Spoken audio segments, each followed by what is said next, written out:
Speaking of Chile, Yeah. I listened to 2 podcasts. One Joe Rogan, one Sean Ryan, same guest, Mike Benz, and fascinating stuff. I would, if you're going to listen to the podcast, I would do the Sean Ryan with Mike Benz because it's a better what do you call Storyline. Storyline, but like because Joe Rogan, he's just like boom, boom, boom, boom, boom, All boom, over, like yeah. all over. Yeah.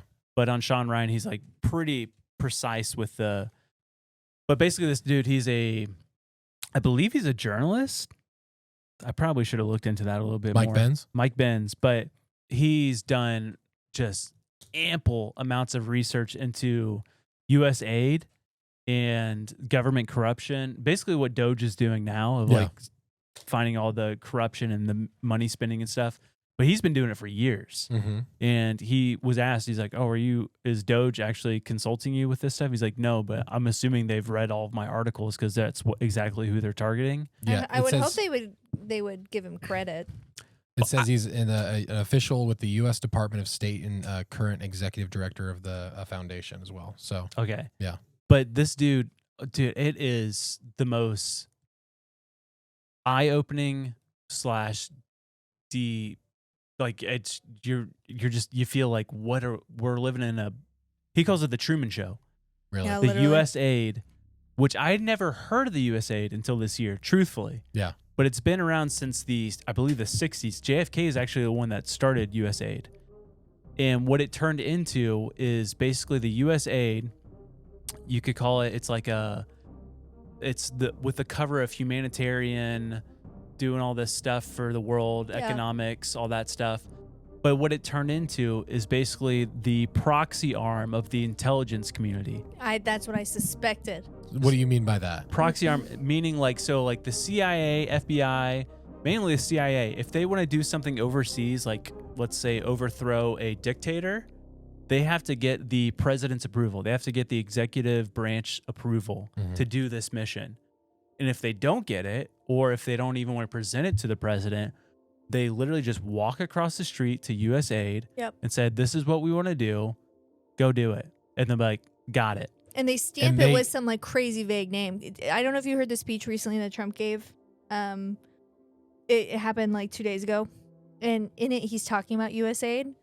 And he's like, we just cut back. He was listing a few of these different grants off that were just like so crazy. And one of them, for example, was like $40 million to the LGBTQ movement in this tiny country in Africa that we've never heard of. And it's like, okay, what were we actually doing there? That's what I was expecting. It's like, we weren't doing that. That was the joke with the millions of dollars sent to, I think it was Iraq for Sesame Street. Yeah. That's USAID. And so their hands, and Sean Ryan asked, he's like, "What?" He said, I heard that the USAID has influence in at least 100 countries. He's like, "Is that true?" He said, "No." He said, "USAID has influence on every piece of soil on planet Earth." Oh, how spooky. He said, "They're in absolutely everything. They're doing proxy wars. They're hiring mercenaries.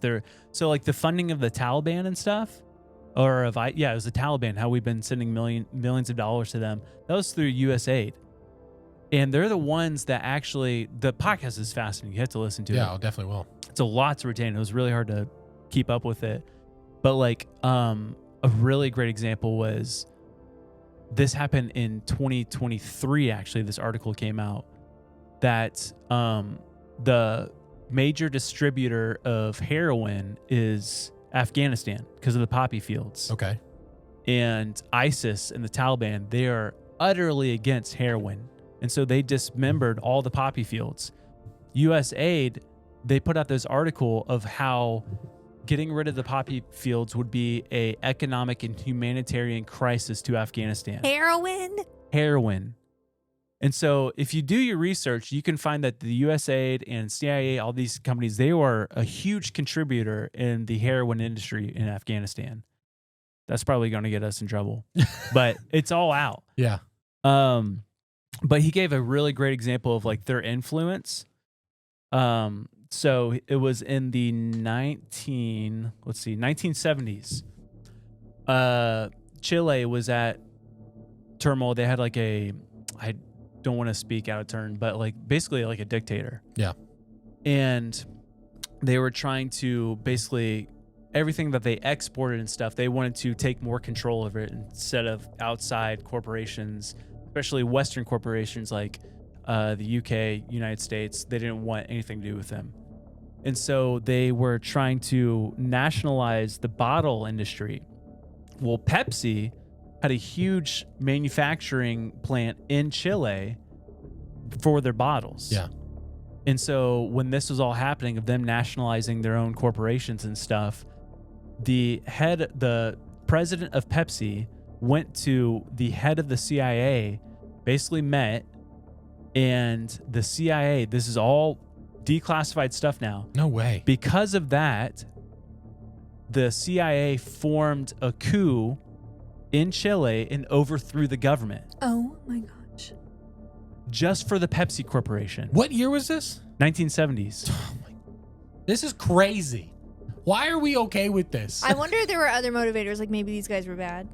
Well, I mean, just like it's just control, right? So like you take control of a country, but it will. That's wild that we have that type of power.